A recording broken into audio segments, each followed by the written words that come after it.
ఏపీలో ఎన్నికలు ముగిసినా పలు చోట్ల దాడులు మాత్రం ఆగడం లేదు. నిన్న పోలింగ్ కేంద్రాల వద్ద వైసీపీ, టీడీపీ నేతల దాడులతో ఉద్రిక్త పరిస్థితులు నెలకొనగా ఆ వివాదాలు ఇంకా ముదురుతున్నాయి. ఇవాళ పల్నాడు జిల్లాలో దాడులు కలకలం రేపాయి.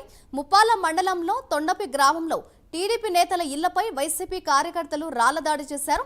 అలాగే తొండపి సెంటర్లో ఎన్టీఆర్, కోడెల విగ్రహాల దగ్గర వైసీపీ లీడర్లు పెద్ద రాళ్లు వేయడంతో ఉద్రిక్త పరిస్థితి నెలకొంది. నిన్న పోలింగ్ బూత్ల దగ్గర టీడీపీ నాయకులపై వైసీపీ నేతలు దాడి చేసుకోగా ఇరు వర్గాల నేతలను పోలీసులు అడ్డుకున్నారు. అదే కోపంతో ఇవాళ టీడీపీ నేతలపై వైసీపీ నేతలు రాళ్ల దాడి చేసినట్లు తెలుస్తోంది.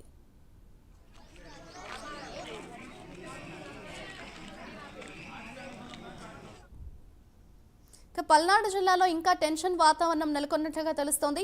దీనికి సంబంధించిన మరింత సమాచారాన్ని మా ప్రతినిధి రవికృష్ణ అందిస్తారు. రవికృష్ణ, మాధురి, నిన్న ఏదైతే ఎలక్షన్స్ జరిగినాయో పోలింగ్ జరిగిన నాటి నుంచి ఆ కొనసాగింపు అనేది ఉద్రిక్త పరిస్థితులు అనేవి ఈ రోజు కూడా కంటిన్యూ అవుతున్న పరిస్థితి అయితే కనపడుతుంది.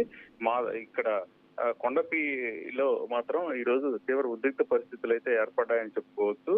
ముఖ్యంగా కూడా నిన్న ఏదైతే కొండపి పోలింగ్ స్టేషన్ వద్ద టీడీపీకి సంబంధించినటువంటి కార్యకర్తని కర్రతో దాడి చేసి తలకాయని మీద గాయమైనటువంటి పరిస్థితుల్లో ఈ రోజు కొనసాగింపు అనేది జరుగుతుంది. ఈ రోజు పెద్ద ఎత్తున కూడా వైసీపీకి చెందినటువంటి కార్యకర్తలు, నాయకులు అక్కడికి చేరుకున్నారు. అక్కడ ఉన్నటువంటి కొండపి గ్రామంలో ఉన్నటువంటి ఎన్టీఆర్ విగ్రహం, అదే కోడెల విగ్రహం దగ్గర రాళ్లతో దాడి చేశారు. అదే విధంగా కూడా అక్కడ ఉన్నటువంటి టీడీపీకి సంబంధించిన నాయకులకి సంబంధించిన ఇళ్లపై కూడా రాళ్ల దాడి అయితే కొనసాగిస్తున్న పరిస్థితి అయితే కనపడుతుంది. కొద్దిసేపటి క్రితమే దీనికి సంబంధించి నర్సాపేట, అదే విధంగా కూడా పల్నాడు ప్రాంతంలో జరిగినటువంటి దాడుల గురించి ఎవరైతే ఈ నర్సాపేట ఎంపీకి వైసీపీ ఎంపీ అయినటువంటి అనిల్ కుమార్ యాదవ్ అయితే మాత్రం ప్రెస్ మీట్ లో మాట్లాడారు. ఈ కొండపి గ్రామంలో అదే విధంగా కూడా ఇక్కడ జరిగినటువంటి దాడులు ఏవైతే ఉన్నాయో వాటన్నిటి కూడా టీడీపీనే కారణము, అక్కడ ఉన్నటువంటి నాయకులే కొండపిలో దాడులు చేస్తున్నారని చెప్పి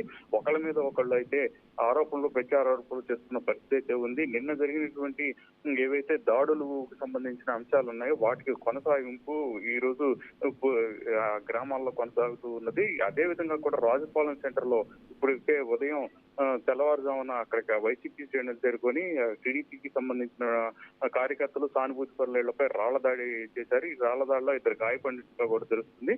మొత్తంగా కూడా హైటెన్షన్ వాతావరణం అయితే మాత్రం పల్నాడు ప్రాంతాల్లో కొనసాగుతూ ఉంది.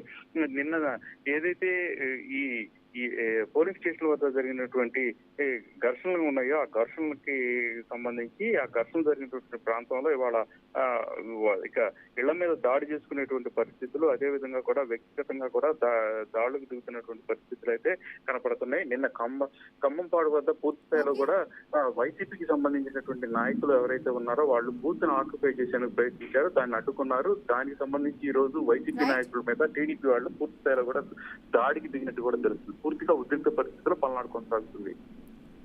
Right, thank you Ravikrishna.